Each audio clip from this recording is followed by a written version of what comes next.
દાહોદ સંજેલી તાલુકા પ્રાથમિક શિક્ષક ધિરાણ અને ગ્રાહક સહકારી મંડળી લી સંજેલી બીજી સાધારણ સભા તેમજ તેજસ્વી તારલા અનાથ બાળકો અને નિવૃત્ત શિક્ષક સન્માન સમારોહ યોજાયો.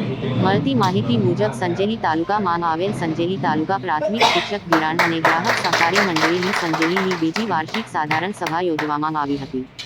જેમાં તાલુકા પ્રાથમિક શિક્ષણાધિકારી શ્રી અતુલભાઈ ભાભોર સાહેબ તેમજ દાહોદ જિલ્લા પ્રાથમિક શિક્ષક સંઘના પ્રમુખ શ્રી સુલતાનભાઈ કટારા તેમજ સંજેલી તાલુકા શિક્ષક સંઘના પ્રમુખ શ્રી રમેશભાઈ સેલોત તેમજ સંજેલી તાલુકા મંડળીના પ્રમુખ મંત્રી સેક્રેટરી સભ્યો અને સભાસદો ઉપસ્થિત રહ્યા હતા.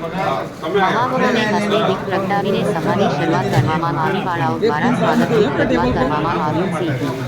પરીક્ષામાં મેરિટમાં આવેલ બાળકો અને અનાથ બાળકો અને નિવૃત્ત સભાસદોનું સન્માન મહાનુભાવોને હસ્તે કરવામાં આવ્યું. ગત સાધારણ સભાના પ્રોસિડિંગનું વાંચન અને બહાલી આપવામાં આવી છે.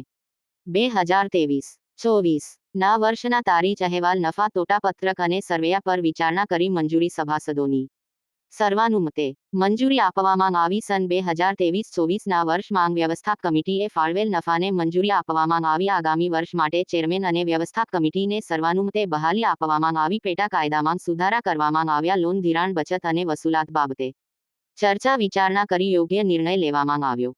સભાના અધ્યક્ષ સ્થાનેથી પ્રસંગને અનુરૂપ પ્રાસંગિક પ્રવચન આપ્યું હતું. સૌનો આભાર વ્યક્ત કરવામાં આવ્યો હતો. રાષ્ટ્રગીત બાદ સભાનું વિસર્જન કરવામાં આવ્યું હતું. દાહોદ જિલ્લા ચીફ બ્યુરો અબારામ કે ખાંટ સાથે કેમેરામેન કપિલ બારિયા સંજેલી.